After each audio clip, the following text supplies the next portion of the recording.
Hello, my name is Alberto Mattiello. I'm a professor of innovation, and I'm a father of two children, Alexa, 9 years old, and Sebastian, 5 years old.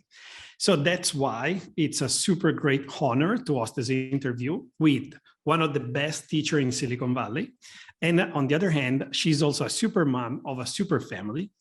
And so I think we have a lot to learn today. So her name is Esther Wojcicki. She's the author of a best-selling book, How to Raise Successful People, published in 2019, where she's sharing her amazing parenting style. So hello, Esther. Welcome. Thank you. Hello. I'm very excited to be talking to you. How are you doing? I'm doing well, very well today. Yes, I'm excited. I wish I would be in Italy, but aside from that, I'm okay. Good. So Esther, okay, I think that the best thing to start up is if you can share a little bit about yourself and what made you write this book.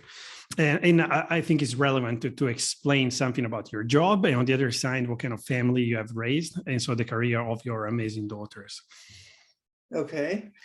So a little bit about me. So I have been a teacher in a local high school, Palo Alto High School, for 40 years. And in that time, I made a lot of changes. I switched from being a traditional teacher that just lectures and gives students assignments to being somebody that organizes peer-to-peer learning, project-based learning. And so my program grew from 20 kids in 1984 to over 700 today. It's the largest media program in the United States. And so I'm very excited about that. And I credit the pedagogy, the way of treating the students, as the reason for its success and the reason for my students being so successful, because I have hundreds of very, very successful students. What I was feeding the students is freedom, freedom to be who they want to be, freedom to make mistakes and then not be punished for those mistakes, just to revise, and freedom to collaborate with their friends all the time. My number one goal when my daughters were born was I wanted to teach them to be as independent as possible, as early as possible. That was the only goal I had, just one. And so I tried to teach them things that they could do. And I was always challenging myself. Are they too young to learn how to do this, whatever it was? And it turns out that I taught them things very early that most people did not teach their children very early. I taught them to swim when they were about 1 year old, 12 months. And they all learned to swim. It was remarkable. And I don't know if you've ever seen a very small child swim. They don't do a beautiful stroke, but they swim like little fish. And so I did that because I have a swimming pool in the back garden. I didn't want to have an accident. So I was like, well, you learning to swim soon. And then I taught them to ride a bike easily. We lived in Geneva, Switzerland for a few years. And we had a very large parking lot for all the tenants, and it had a very nice area to ride a bike. I was like, this is perfect. So they learned to ride a bike. They were one was 3, the other was 4. And of course, Anne was just a baby, so she couldn't do anything. Okay. So going to now, because obviously when we read the title of your book, Successful People and Rise Successful People, obviously it's interesting to see what they're doing now. So after a while after like riding a bike and swimming, where are they now? Well, where are they now? So one thing I just want to emphasize before I forget this is that when you teach kids early to do skills like this, they believe in themselves. They trust and respect themselves. And so I didn't just do it with how to ride a bike and how to swim. I did it with everything early, and they felt confident. So these were children that, you could talk to them. They weren't always clinging to me. And as they grew up, they've maintained this same sense of self, being, confident. And then, of course, they went to college. And today, Susan is the CEO of YouTube. And it's a very challenging world for women to be the head of a large technical organization like that. She was actually in charge of all of Google's advertising to start. And she was the one that came up with the way Google should earn money. So AdSense. Yeah. And so when you are able to create something like this and think outside the box and not worry whether you're a girl or a boy, you're just a human being. I think that is what makes the difference, because, she was never one of these people that felt threatened by having a lot of men. Of course, she was in a group where she was probably the only woman. But the idea is not to be, this is not a sexual situation. This is a work situation. And so you are able to maintain your sense of identity and also speak out on issues that you think are important. Yeah. I think that is probably the main thing. And the same with Janet. Janet is a Fulbright scholar. She's a professor of pediatrics at UCSF Medical School, and she works with people on the obesity epidemic. So all three of my daughters have done things where they've challenged the system, challenged the culture. And I think it's because they believe in themselves. They respect themselves and they trust themselves, but they also trust and respect the people that they work with. They don't treat people like they're, just because they work there, they have to do what they say. They respect them and their ideas. I think that's really important. So I think obviously there are super outstanding track records, both for what you did on your job and at the same time, the kind of family you have been raising. One question connected to the title. Obviously, you use the word success, and obviously you have been talking about this book almost everywhere in the world, and you know that the word success can have very different, nuances. I'm an Italian living in the United States, and I know from these two different cultures that success are completely different ideas. So my question is, what is success for you? And has the pandemic changed in some way your idea of success? That's good questions, both of them. Well, success for me means that you feel supported in achieving your goal. So you have a goal for your life, whatever it is, and you feel that you have the support, emotional support, maybe financial support, whatever support it is, to achieve your goals, and you have good relationships, because relationships are the key to life, that you get along well with the people you're working with, and that you are able to do whatever it is you're hoping to do. That doesn't necessarily mean success is not necessarily just having billions of dollars, by the way, because living in Silicon Valley and being in my position, I know a lot of people with billions of dollars, and some of them are miserable. So, having a lot of money doesn't assure the fact that you're going to feel happy or successful. I think success means feeling like you have contributed somehow to the world in a way that you want to, so that you have a legacy that you are proud of. And it doesn't, like I say, it doesn't have to be something that is that brings in a lot of money. It just has to be something for you that is satisfying. And I was perfectly happy. Do you want to go through like really quick about your ingredients? I'm talking about the trick. So you have 5 interesting ingredients that you have been using in this idea of helping to raise successful people. Right. So it's in the book, and I organized it around this acronym that I developed to help people remember what it takes to be actually successful as a parent, successful as a teacher, and successful in the business world. I'm in the process of writing another book, which is like what to do to create the culture of a company that's going to be very successful. So anyway, so it's TRIC. And TRIC stands for trust, respect, independence, collaboration, and kindness. And I say that you need to trust and respect your children and the people around you. But first of all, you need to trust and respect yourself. If you don't do that, you cannot trust and respect the people that you work with, because they will not trust and respect you. I mean, this is something that you can't buy. This is something that you have to do. This actually contributes to having good relationships. And you always need to remember that no matter whether someone comes up with some crazy idea of what they want to do, you need to hear them out. Respect means listening and giving them the opportunity to explain it. Just because they have that opportunity doesn't mean you have to do it. It just means that they've been heard.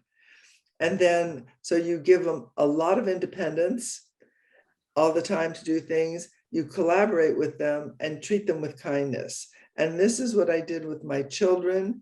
I talked to them like they were adults from the day they were born. Yeah, and probably for the times that we're living right now, this kindness word, it's really the I don't know, all the other ones, they're super interesting in the way that you are phrasing them, in the way that you are elaborating the book. But kindness, I think, is one of the main value that we should have to keep as a compass right now.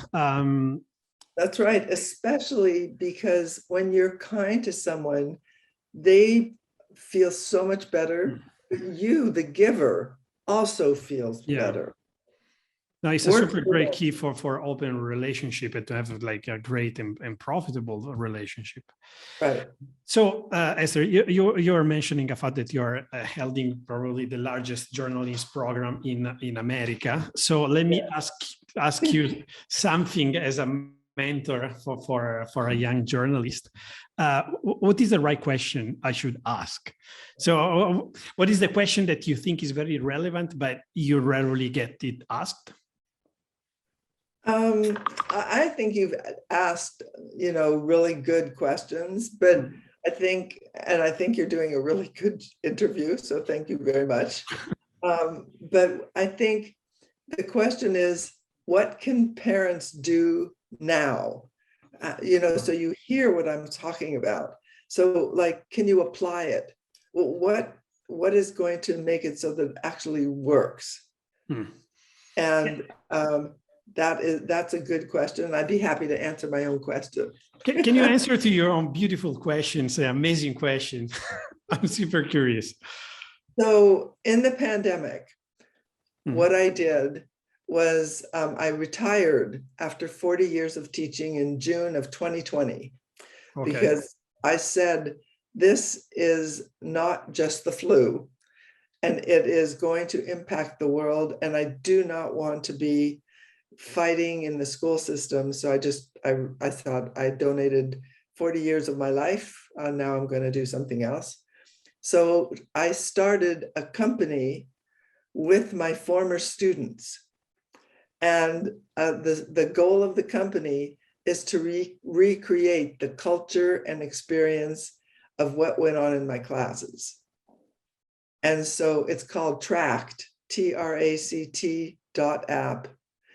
And it's a platform where kids age 15 to 22 create learning for kids age 8 to 14. So it's peer-to-peer, project-based. So it's project-based, and it's collaborative learning online. Because I said, this way I could help students and I can help teachers. Because I suggest that teachers use it 20% of the time in the classroom. And in that 20% of the time, students will learn to collaborate with each other. They will learn how to do projects together. And it's a much more effective way to implement my TRIC model. Because frequently people say, oh, your TRIC model, that's great. Well, so how do you do it? Yeah. Okay, here it is. This is how you do it. Parents can do it at home and teachers can do it in the classroom. and we give it away free to teachers in the classroom. I mean, the goal is to make a difference and to help students and parents.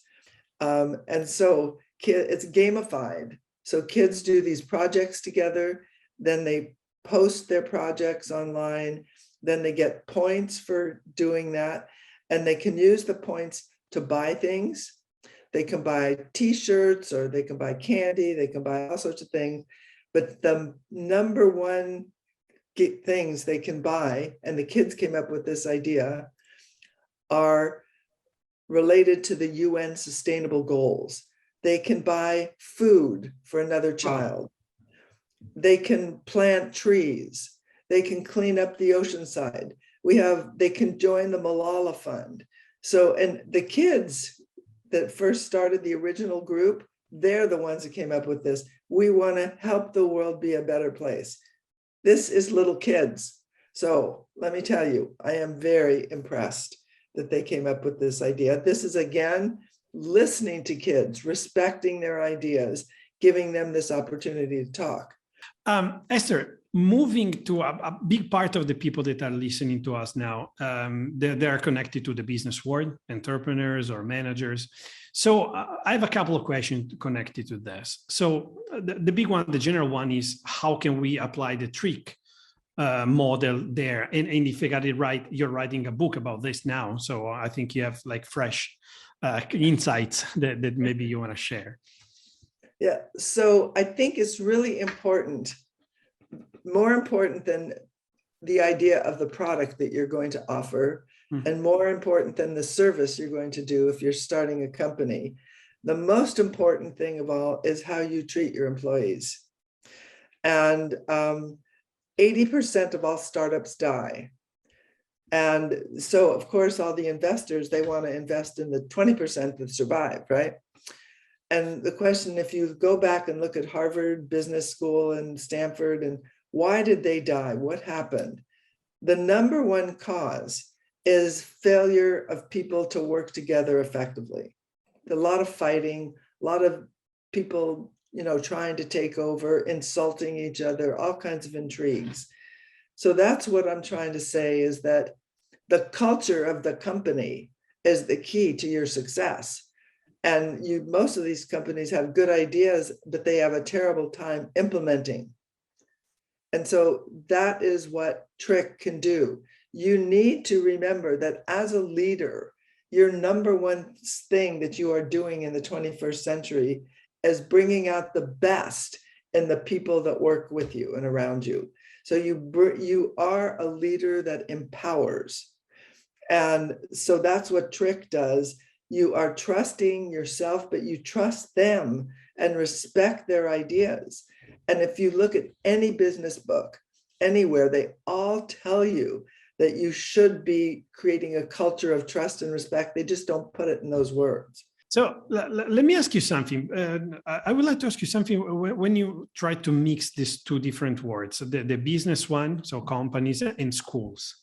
Yeah. So because right now, a lot of knowledge, it's inside businesses. But at the same time, it's very hard to understand when it's the right moment to have these two words to get together and to work together. So what role should they have in the education process? I'm talking about businesses, and when should they be involved in the education system?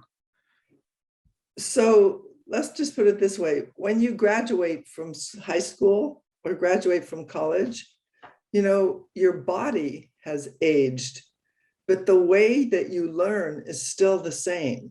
People learn by doing.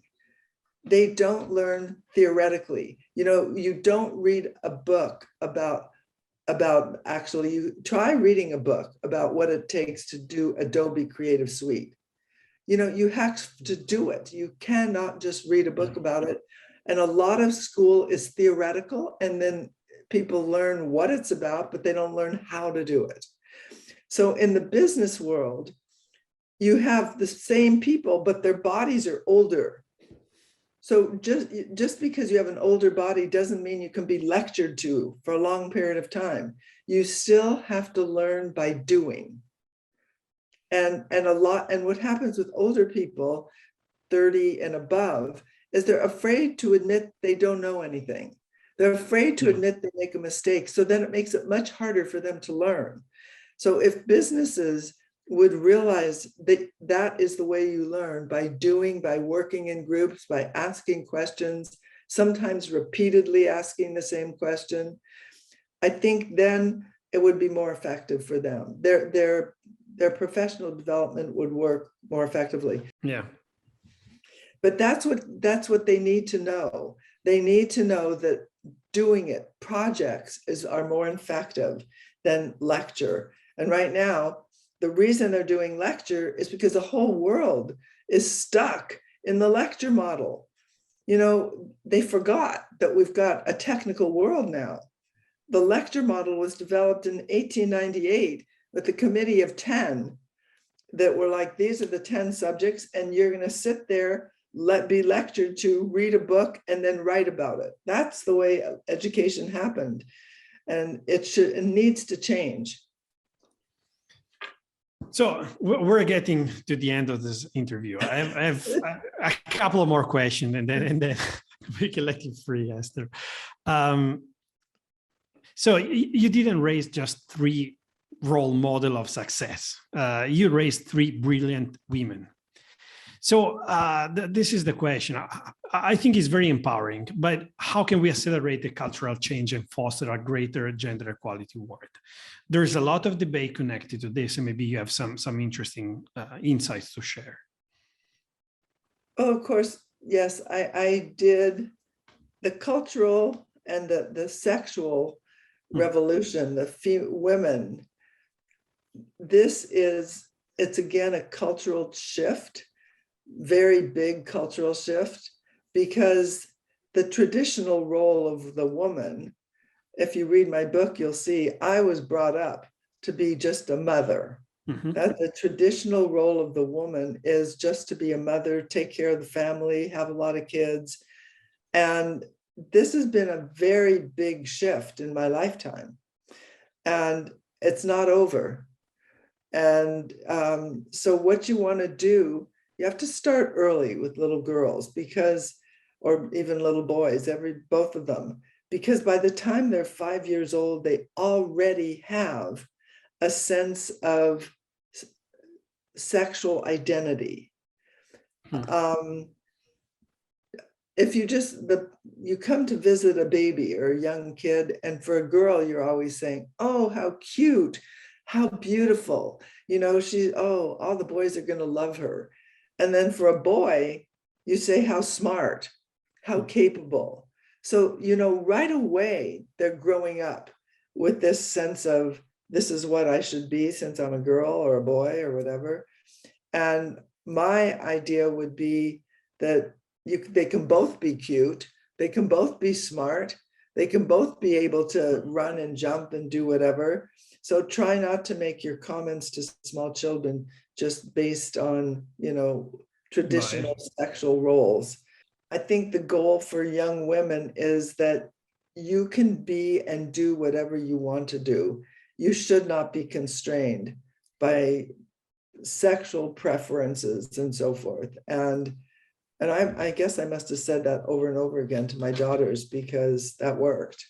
Yeah. And it also worked for my students. I have a lot of very accomplished students, female students, and also, well, of course, a lot of accomplished male students as well. But I think just having one person who believes in you as a human being makes a difference. You don't need to have a crowd, just one. So in your opinion, being you like a grandmother, having your daughter that is the CEO of YouTube, and having this idea of how to raise successful people, the big question is, when is the right time to give them access to technology? This is like big conversation with friends and my wife and a lot of people and a lot of parents. So what do you think is the best age, or if there's something connected that is not age that can help us to make the right choices connected to that? Well, first of all, I can say not before 5. So do not give small children access to technology. They're supposed to be learning social skills and they won't learn them if you give them access to technology early. So after 5, if you want to use an iPad or just a tablet to teach colors and letters and things like that, then you can do a limited amount. But I think just like in the beginning of the 19th century, people had to be taught how to use cars, how to drive on the highway, otherwise it would be chaos. Same thing for technology. Kids need to be taught how to use it, when to use it, and they have to learn to limit it themselves. So I would make sure that if you give them something, you give them a clock, and they also need to be able to watch no more than X number of minutes. I do it no more than 30 minutes, and then you're done and you have to do something else. But then I want them to keep track of it themselves, because then what you're doing is building into their behavior patterns self-regulation. You don't want to have to go there and tell them all the time. You want them to do it themselves. That's a much more empowering way to do it. Thank you very much. Self-regulation, and give them the opportunity to keep track of how many minutes they're using it. I think it's like a super clever way to do everything you have been talking about. Like, give them freedom, let them be independent, and belief in themselves, even in the fact that they can stop to use technology when it's time to. So Esther, thank you very much. It was a really true pleasure to talk to you. Thank you for your time. And again, it was super nice to have you here with us. Thank you very much, Esther.